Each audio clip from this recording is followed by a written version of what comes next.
नमस्कार साथियों, आप सभी का हमारे YouTube चैनल पर स्वागत है। आज हम पुनः जीके का तीसरा टॉपिक स्टार्ट करने जा रहे हैं। इससे पहले मैं राजस्थान सभ्यता स्थल और राजस्थान का जो प्रतिहार वंश है गुर्जर प्रतिहार उसको कंप्लीट किया था। उसी कड़ी के अंदर आज हम तीसरा टॉपिक प्रारंभ कर रहे हैं। उसका नाम है चौहान वंश और चौहान में भी अजमेर के चौहान हम प्रारंभ कर रहे हैं। अजमेर में चौहान के लिए हमारा पहला वीडियो है, पार्ट फर्स्ट। अजमेर के चौहान पर चर्चा करेंगे और ये जो सार संग्रह है ये राजस्थान हिंदी ग्रंथ अकादमी और राजस्थान अध्ययन की जो बुक है उससे लिया गया है, ताकि आने वाली जो शिक्षक भर्तियां हैं, हमने पिछले पेपरों में भी देखा है, जो भी अभी विगत वर्ष आयोजित हुई इसी grade second, grade third, grade first, उससे पहले भी लगातार राजस्थान हिंदी ग्रंथ अकादमी और राजस्थान अध्ययन की जो बुक है उनसे काफ़ी प्रश्न हूबहू पूछे गए हैं। तो हमने आप आने वाली शिक्षक भर्तियों के लिए आपको केवल इसका क्विक रिवीजन करना है, आपको नोट्स बनाने हैं, शॉर्ट नोट्स जो हमने पहले से तैयार कर रखे हैं। केवल आपको इनको वीडियो को देखें और इससे अपने जो नोट्स हैं वो तैयार कर सकते हैं।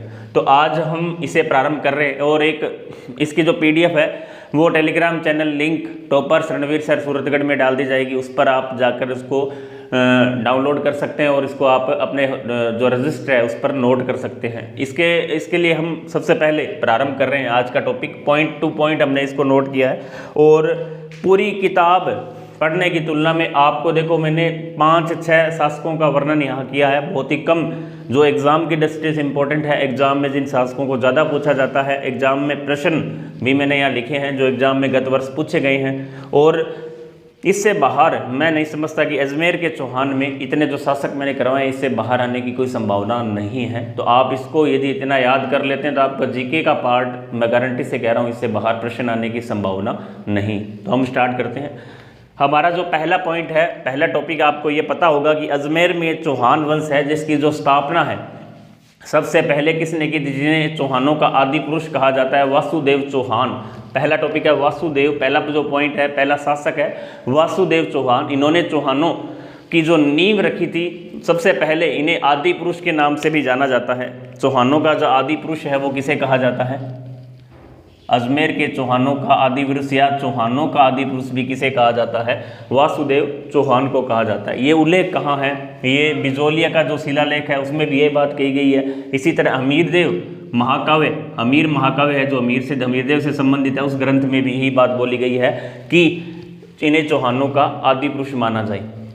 इन्होंने 500, अगला पॉइंट, इन्होंने 551 ईस्वी के लगभग, कोई फिक्स तिथि नहीं है, ये राजस्थान बोर्ड की जो बुक है राजस्थान अध्ययन की उसमें लिखा हुआ है, लगभग स्पादलक्स राज्य की स्थापना की। स्पादलक्स एक क्षेत्र था, उसकी स्थापना की।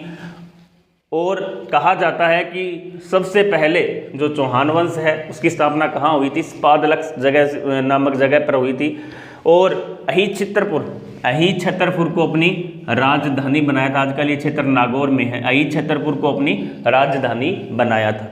ये बात हो रही है किसकी? वासुदेव चौहान की। बिजोलिया शिलालेख के अनुसार, बहुत इंपॉर्टेंट पॉइंट है, सांबर झील का निर्माण, स्पादलक्स जो क्षेत्र है सांबर के आसपास का क्षेत्र कहलाता है स्पादलक्स। इसी तरह सांबर झील का जो निर्माण है वो भी किसने करवाया था? वासुदेव चौहान ने ही करवाया था। इंपॉर्टेंट पॉइंट है, इसको भी आप नोट कर लें कि सांबर झील का निर्माण सबसे पहले वासुदेव चौहान ने ही करवाया था। अगला पॉइंट है, एक शासक और आए, छोटे से शासक हैं, बिल्कुल इनका जो योगदान है वो महत्वपूर्ण है। दोनों पॉइंट ही महत्वपूर्ण है। गुवक नामक जो शासक थे, इन्होंने सबसे पहले, आपको पता होगा हर्षनाथ चौहानों से जुड़े हुए हैं, उनके जो इष्ट देव है हर्षनाथ, इनका जो मंदिर का जो निर्माण है वो किसने करवाया था? ये पूछा हुआ है एक बार। हर्षनाथ मंदिर का निर्माण गुवक ने करवाया था। इसी तरह इन्होंने गुर्जर प्रतिहार, इससे पहले के जो भी शासक थे वो क्या थे? गुर्जर प्रतिहारों के अधीन थे। सबसे पहले गुर्जर प्रतिहारों से जो स्वतंत्रता प्राप्त की उनसे अलग रहे तो वो शासक थे गुवक। गुवक ने गुर्जर प्रतिहारों की अधीनता से मुक्त करवाया। मुक्त हुए सबसे पहले, उससे पहले उनके सामंत थे। गुर्जर प्रतिहारों की सामंत कौन थे? चौहान थे। इससे पहले के जो सारे शासक थे सामंत रहे किसके? गुवक ने सबसे पहले उनकी सामंत व्यवस्था को समाप्त किया और अपने आप को स्वतंत्र किया, गुर्जर प्रतिहारों की अधीनता से मुक्त करवाया था। बहुत इंपॉर्टेंट पॉइंट है, दोनों ही पॉइंट गुवक के इंपॉर्टेंट है। अगला पॉइंट है विग्रहराज द्वितीय। विग्रहराज द्वितीय कहा जाता है कि जो प्रारंभिक शासक है, शुरू वाले जो शासक है, उनमें सबसे शक्तिशाली शासक, प्रतापी शासक किन्हें माना जाता है? विग्रहराज द्वितीय को माना जाता है। और विग्रहराज द्वितीय अहिल पाटन के एक साथ चालुक्य शासक थे अहिल पाटन। आगे हम पृथ्वीराज चतुर्थ में भी पढ़ेंगे, बहुत इंपॉर्टेंट शासक है पृथ्वीराज चतुर्थ।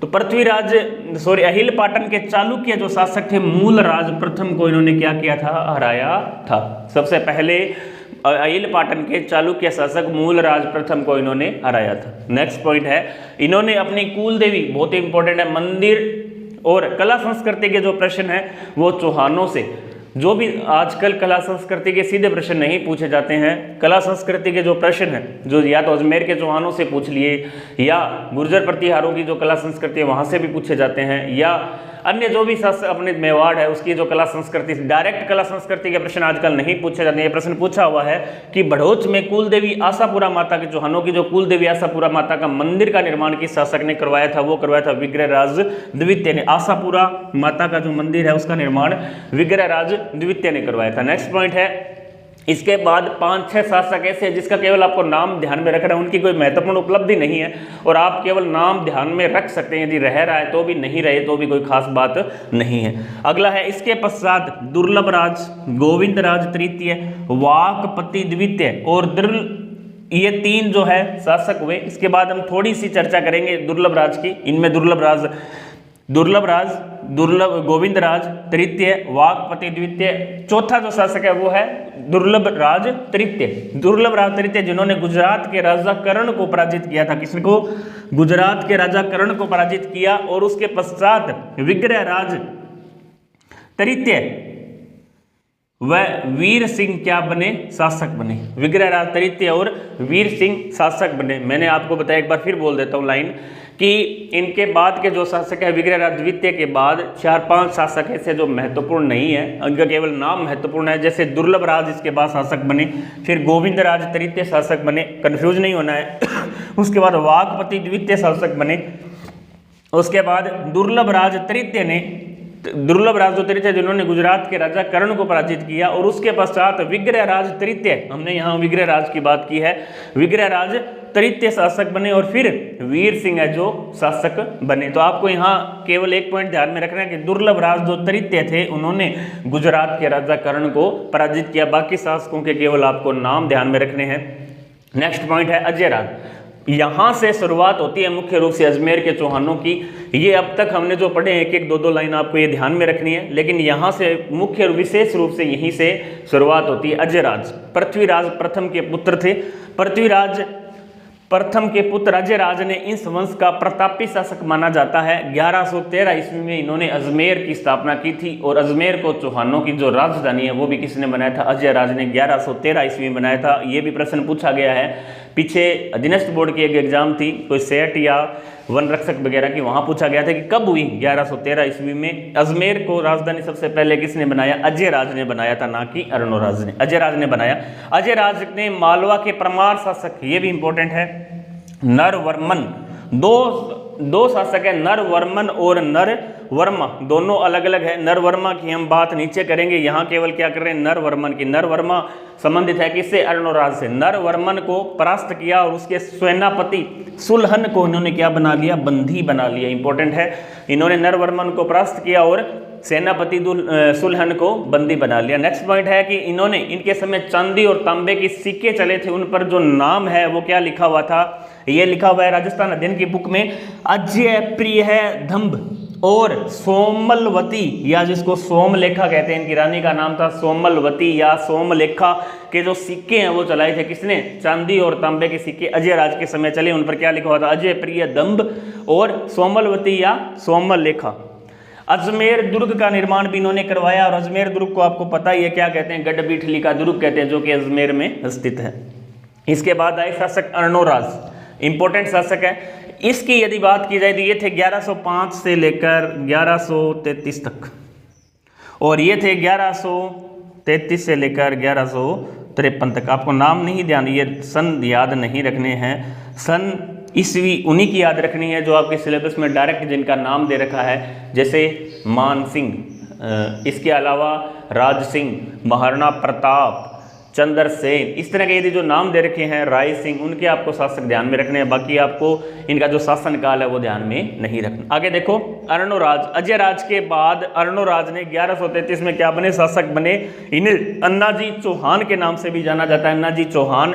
इन्होंने इंदु नदी को रोककर, बहुत ही इंपॉर्टेंट प्रश्न है, पूछा जा सकता है, इंदु नदी को रोककर अन्ना सागर झील का निर्माण करवाया था। इंदु नदी को रोककर अन्ना सागर झील का निर्माण करवाया था। इन्होंने मालवा के